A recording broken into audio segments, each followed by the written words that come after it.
Well, folks, going to be a quick one today. Some unfortunate news in OneUp land. One of the two developers from the local software development company that I was working with recently quit. I'll leave it up to you guys to speculate whether he took one look at this mug and decided to head for the hills, or whether it was for unrelated business reasons. But yeah, there were two guys from this company. One was sort of like more of the management level, and then this guy was sort of the boots on the ground kind of like what I understood as the guy doing the bulk of the groundwork, and then the other one is overseeing. The groundwork guy is out. He's gonzo. Now the question, of course, that I'm left with is, what does that mean for my app? Are they going to replace this guy? Is his manager going to try to like take on that load and still keep up with the timelines? Is this going to delay things? And the answer right now is, not only do I not know, but they also don't really know. They're like going to try to replace him, but obviously there's a lot of, bringing up to speed that would need to happen for someone else to come on the team. They're hoping that it won't affect the deadlines too much.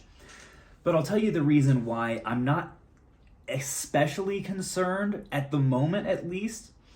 And the reason is, I mentioned earlier on in this series that there is like this software company that I'm working for, and then they have a sister company called Apex that does like more large scale corporate kind of projects, right? The ones that I'm working with right now primarily specialize in like building websites for small businesses and stuff like that, which is what this is kind of starting out as. But the more I have sort of brainstormed about the OneUp project, and the more time I've spent thinking about the service that I want to provide for video game collectors and resellers, the more features I've been coming up with. I've already talked to you guys about how eventually I want like a collection building feature, which is standard in other collecting apps. I want you to be able to build not just one collection, but multiple collections, so that you can have like one for your main collection and then one for like collections that you're potentially looking at buying, to quickly be able to calculate the value and designate a percent that you want to pay, blah, blah, blah, blah, all based on condition. That's one feature that I want to implement. There are two other ones as well that I am increasingly excited about, that I don't want to say publicly at the moment, because you guys know a huge part of my core business philosophy is under promise and over deliver. So I don't want to put it out into the ether that these features are hopefully going to happen and then they don't happen. So for now, I'm going to play that one a little bit close to the chest.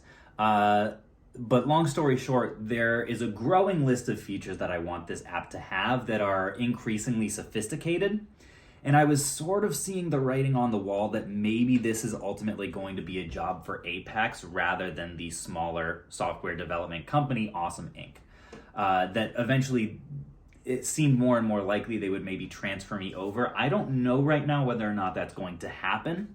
It seems like with less manpower and a growing list of not demands, but long-term expectations that I want for this app, this may be a good time to push me over there. The other big question mark, in addition to whether or not they recommend that, is what's that going to do to the timeline, and what's it going to do to the cost? Because if I'm going from like a 1 to 2 man contracted team to like potentially a larger scale operation, I would think that two things could potentially happen. Number one, we could hopefully get more features cranked out quicker. And number two, it would likely cost a good bit more. Now, how things have gone so far with my current company, Awesome Inc., is that I paid half up front and half of the overall cost of development of the software for the initial features that I talked about, which I don't think included lot creation.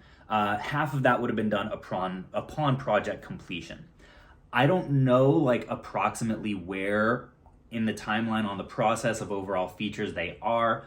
If we did like transfer over, how the money would work out, all that stuff. There are a lot of question marks. I mostly just wanted to give you guys the update of where my head is at with this speed bump, because stuff like this comes up when you're building stuff, whether it's a house or an app. And I always want to be very transparent about the process. So I'm going to talk with them later this week and let them know, one, all of the features that I'm looking for, and also they're going to update me on what they have done so far for the app. And we'll kind of see what the best direction forward is at that point. My next video, though, is going to be an update on the branding side because I've had some very exciting developments on like the visual process of figuring out what is this app going to look and feel like that I really want to share with you guys. So that's today's quick update. Appreciate you guys coming along.